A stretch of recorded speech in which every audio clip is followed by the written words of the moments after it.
BTech final ఇయర్లో ఉన్నప్పుడు ఒక మార్కెటింగ్ కంపెనీ వచ్చింది, సేల్స్ సంథింగ్ ఫేస్ చేశా. బట్ నాకు అప్పుడు జరిగిన సిచ్యువేషన్ అయితే హ్యూమిలేటెడ్ మీద లైక్ ఏం రాదా వీడికి అన్నట్టు నవ్వుకుంటా చేశారు.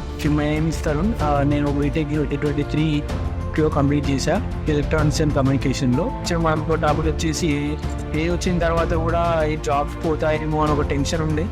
బట్ అయినా కానీ తర్వాత తెలిసింది ఏంటి అంటే బేసిక్ వరకు హ్యాండింగ్ చేయగలుగుతుంది.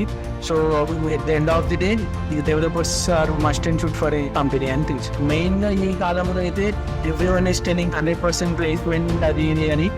బట్ మన ఎఫర్ట్ లేనిది ఏ ఇన్స్టిట్యూట్ కూడా 100% ప్లేస్మెంట్ అనేది మనకి ఇవ్వలేదు. మన efforts is the most matter. వాళ్ళని ఎంత పెడుతున్నారో మనం కూడా దానికి ఈక్వల్ టు మనం ఎఫర్ట్స్ పెడితేనే మనం అది అచీవ్ చేయగలుగుతాం. స్మార్ట్ గీక్ అనే కంపెనీలో రియాక్ట్ డెవలపర్గా ప్లేస్